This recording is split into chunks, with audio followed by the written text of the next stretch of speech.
comigo. Mas tem os nossos assuntos aqui do dia a dia também, que refletem, Eduardo, em quem acorda cedo e precisa ir trabalhar. Por exemplo, pesquisa do site Mercado Mineiro comprova que os preços da gasolina e do etanol aumentaram nos postos de Belo Horizonte. Já o diesel e o gás natural não tiveram uma levinha queda ali e ficaram ali mais ou menos estáveis. É o vai e vem, né? Você descuida, aumenta. Cria caso, dá uma retraída. E tem todo esse discurso que depende de preço do barril no mercado internacional, daqui, dali. Aí a Petrobras dá um desconto, quando a gente cobra que não chegou no posto, fala que ela deu, foi no grosso, lá na refinaria. Ô Júnior, certo é que as pessoas estão muito perplexas, sabe? Perplexas, essa é a palavra. E, diminuiu muito no posto de gasolina. Eu conversei sábado com o frentista, ele falou, o senhor sumiu?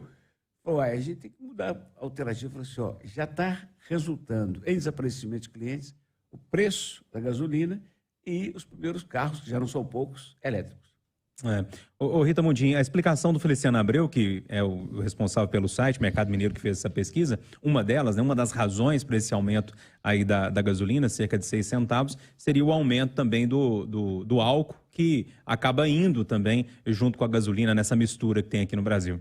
Exato, o etanol, né, faz parte aí 25% gasolina. E o que eu queria dizer em relação aos preços internacionais, existe uma ligeira defasagem, mas o Brasil tem vivido um momento muito bom que o dólar, né, tem se depreciado em relação ao real. O real hoje é a moeda mais valorizada no mundo em relação ao dólar, ao contrário das principais moedas do planeta. Nós temos uma valorização em torno de 7% do real em relação ao dólar, enquanto que, na média, as principais moedas do mundo estão perdendo em torno de 22%. O Banco Central japonês está pensando até em intervir para segurar o valor do iene, que já teve uma perda de 30% em relação ao dólar.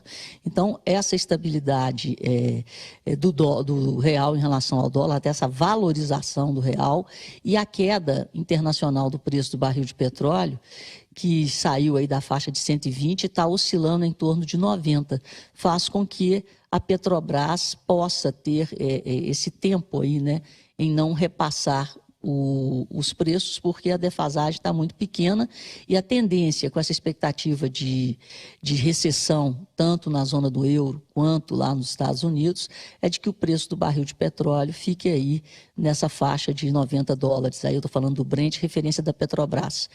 E o Joe Biden já admitiu na semana passada o uso de reservas estratégicas dos Estados Unidos, porque os americanos estão muito preocupados com a inflação e com os efeitos do preço do barril de petróleo na inflação americana.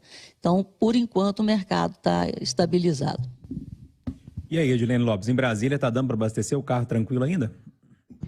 Ô, Júnior, tá assim, há algum tempo tem melhorado bastante a situação. Agora, a máxima sobre isso, pelo menos na minha avaliação de consumidor em relação a preços de combustíveis, é o seguinte: quando não aumenta o barril, aumenta nas bombas assim mesmo. Quando aumenta o barril, aumenta nas bombas. Ou seja, a gente sempre está no prejuízo. Agora, nós temos que ver depois das eleições como fica. Há alguns meses, por causa da medida encampada pelo governo de colocar um teto no ICMS sobre os combustíveis, o preço dos combustíveis no Brasil abaixou bastante. Essa situação se mantém depois das eleições ou não se mantém? Porque há uma revolta entre os governadores em relação à arrecadação, em relação aos prefeitos também com a mesma reivindicação. Se o preço se manter mais baixo pelos próximos meses, alegria para nós, né, Júnior? Porque ninguém aguenta mais. O preço chegou ao cúmulo do absurdo no Brasil e agora se acomoda novamente. Está sendo possível abastecer, inclusive aqui em Brasília, uma das capitais mais caras do Brasil.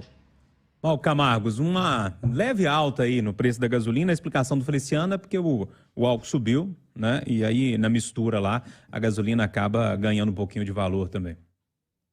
Essa junção do álcool com a gasolina sempre foi um mistério para nós, né? Outro dia o presidente falou que estava vendo o litro de álcool a R$ 2,50. Eu procurei muito, não achei. O melhor preço que eu consigo ver aqui em Belo Horizonte é em torno de R$ 3,50, R$1 a mais do que o presidente falou. Mas, de fato, o combustível saiu da agenda da eleição.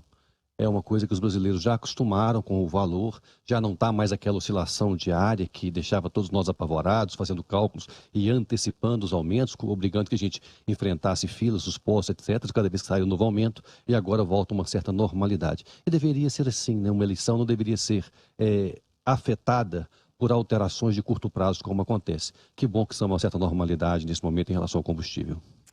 Ricardo e Lucas, ainda para falarem sobre essa situação, pedir o poder de síntese de vocês para os dois conseguirem falar. A gente olha para a situação, é meio estabilidade, né, Ricardo?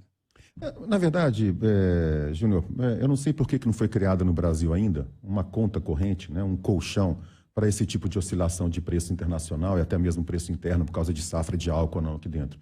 A gente tem aí a Petrobras com esses lucros bilionários anunciados todos os trimestres, todos os anos. Cria uma conta, cria um colchão e faz esse dinheiro ser usado para poder amortecer essas oscilações. Para mim é muito simples. Falta o que sempre faltou, vontade política de meter o dedo na ferida e atuar.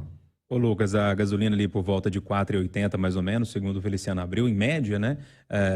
Tá caro, é lógico, é caro, mas está bem melhor do que estava há 2 meses. Antes estava inviável, né? Era difícil demais, ainda está difícil, eu tenho receio de que possa piorar ainda. Vamos ver como é que vai ser o desdobramento aqui no Brasil. A Rita falou muito do mercado mundial e como que a gente é muito dependente dessa questão. Agora, eu queria fazer só uma lembrança do que a gente viveu no governo Dilma, e o custo ao Brasil institucional e de cofres públicos também, sobre o excesso de intervenção do Estado nos preços da Petrobras e na gestão da Petrobras ali. Também, nunca vai, fazendo um paralelo, nunca vai entrar na minha cabeça, nunca vou entender por que um partido político quer indicar um diretor de refinaria, por exemplo. Eu nunca vou entender isso, né? Quer dizer, eu até imagino que seja. A gente até entende, mas só lembrar o perigo que é o excesso de intervenção, assim, que a gente já viveu isso na pele. Eduardo, arremata. Porque é o seguinte, para empatar o jogo, né, que eu já dei uma canelada no Bolsonaro, hoje, o principal ato de campanha do Lula à noite é um ato pela defesa da democracia lá em São Paulo.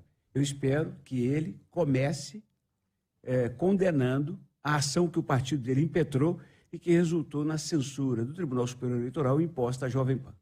Por falar dessa agenda, Bolsonaro vai encontrar com lideranças do setor industrial no Palácio da Alvorada e o Lula, como o Eduardo disse, lá em São Paulo, num ato que eles chamaram um ato a favor em defesa da democracia. Agora, turma, na semana que vem, ou melhor, no próximo domingo, né, a Itatiaia faz mais uma vez, uma mega cobertura das eleições, desse segundo turno das eleições. E eu quero convidar você para acompanhar para e passo tudo que a gente vai fazer ao longo do dia, mas a partir das 4 horas da tarde, já com um programa especial. Com esta redação, hoje teve Eduardo Costa, Rita Mundim, Malco Camargos, Ricardo Kertzmann, Edilene Lopes e Lucas Ragazzi.